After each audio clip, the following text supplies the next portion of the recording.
Hey guys, this is Seagrove.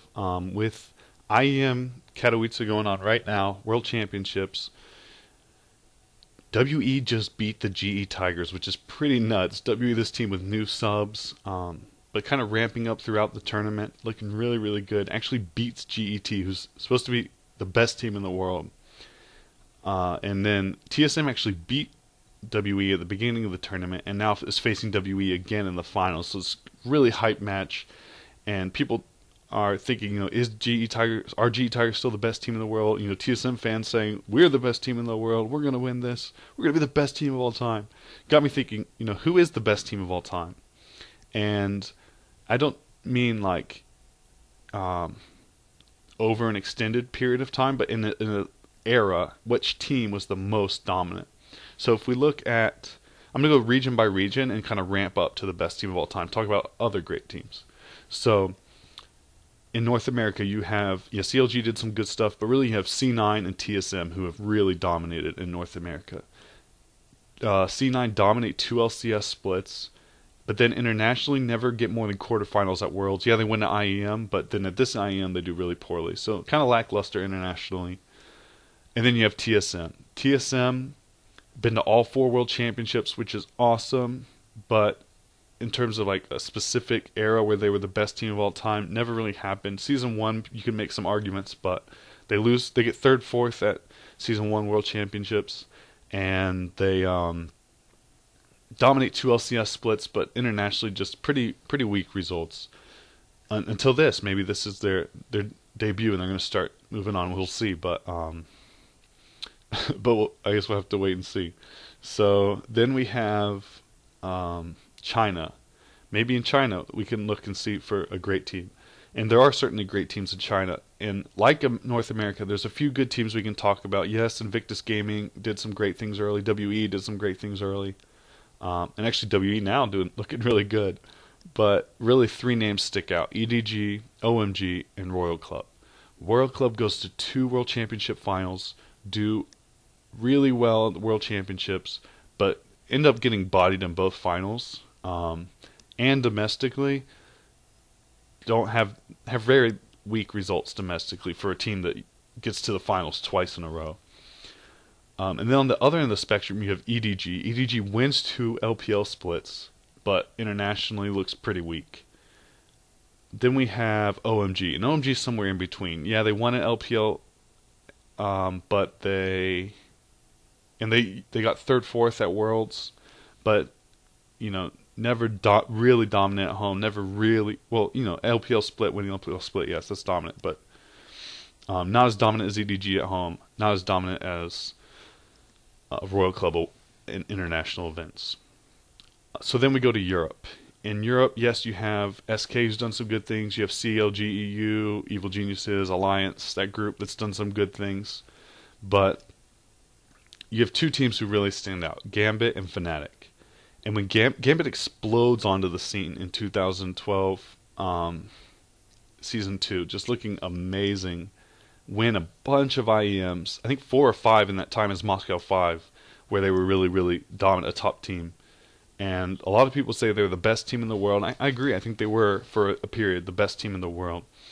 But then they get third, fourth at Worlds, which is good, but they weren't totally dominant in that era. There were other teams up there competing with them, and not total dominance in the same way as later teams would have. So, yes, Moscow 5 was probably the greatest team in the world at a time, but not the greatest team of all time. And then we have Fnatic. When I started doing this, I don't know why, but in my mind, Fnatic really wasn't a top tier organization. But they've won World Champions. Season 1 World Championship. They won 3 LCS splits in Europe, which is very impressive, but they didn't do those at the same time. And Season 1 was the World Championship that they won, and even in Season 1, competition really wasn't that great. Korea hadn't really come onto the scene yet. And then in Season 3, Season 4, when they're winning these splits, they get semifinals, which is really good internationally, but certainly not the best team of all time. Then we have Taipei Assassins. Taipei Assassins dominate their region, but it is a weaker region. It's certainly not like winning OGN. Um, then they actually win Season 2 World Championship. The thing about that is, yes, they won it. Can't take that away from them. They were the best team at that tournament. A lot of people would argue they weren't the best team in the world over the season. Gambit looked, or Moscow 5 looked better, and Frost. A lot of people would even say Frost was better and just flopped at the tournament. But that you can have that debate and it be like a real debate about who was the best team at that time shows you that they're certainly not the most dominant team of all time. So then we go to Korea, and a lot of teams have done great things in Korea, obviously. A lot of really good international results as well. But two teams really stand out. Obviously, that's going to be White and SKT T1K. And Samsung White, formerly Samsung Ozone, has this dominant Season 4 performance. Amazing Season 4 performance at Worlds. And just wipe the floor with everybody. But they have two things going against them. And I'll talk about the first. And the first is really only against them because of the second. And the first is, as soon as World Championships end, they disperse. And they all go to China for more money. And you can't say, like, oh, this is a knock against them. But we didn't get to see what they could have done afterwards. And the reason that hurts them so much is because beforehand, they couldn't win OGN. They lose to Blue. And it didn't really make sense. Like, they were the better team, but Blue just had their number. Blue would lose to teams that White would beat, but Blue couldn't beat, or White couldn't beat Blue. And I think maybe they just had trouble adapting to the patch at the same rate that Blue did.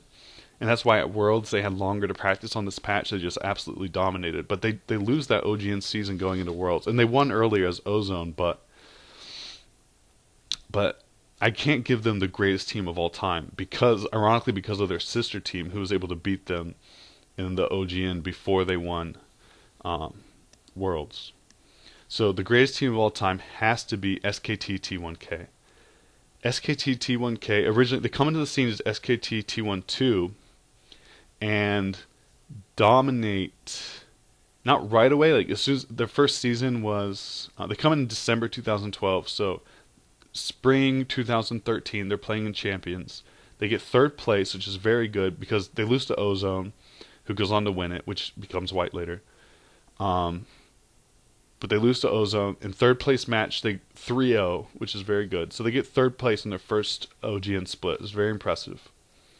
Then, in summer, they don't drop a game in their groups, which is very, very impressive. They don't drop a game in groups. And then they win playoffs and they become the summer championship team. Very, very impressive, but they don't actually automatically qualify for Worlds, ironically, because the two teams ahead of them, Ozone and Najin Sword, made points in NLB to put them ahead of SKT. And NLB is not exactly, but pretty similar to our Challenger Series in LCS. So this team who's so dominant, doesn't automatically qualify for Worlds because of Challenger Series, pretty much. It's kind of funny, but anyways, they do end up qualifying through the Gauntlet, as it's been called. So they go to Worlds, and at Worlds, they dominate. They lose 3 games out of 18. So it's very impressive. 2 to Sword, actually. But they look really, really, really good. Then, if I stop there, we could have a real debate. Is Samsung White better? Is SKT T1K better? And you could really have that debate. But the reason it's SKT T1K, in my mind, is definitely the best team in the world is because after the Worlds, they come back in OGN split, they don't drop a single game. That's nuts. That is unheard of. And not only so they don't drop a single game, but then they become the first team to not only win 2 OGN splits in a row, but to win 2 OGN splits at all. So this, coupled with their Worlds win and their 2 OGN wins and their Worlds win, just makes it really hard to put up a case for any other team to be the greatest team of all time.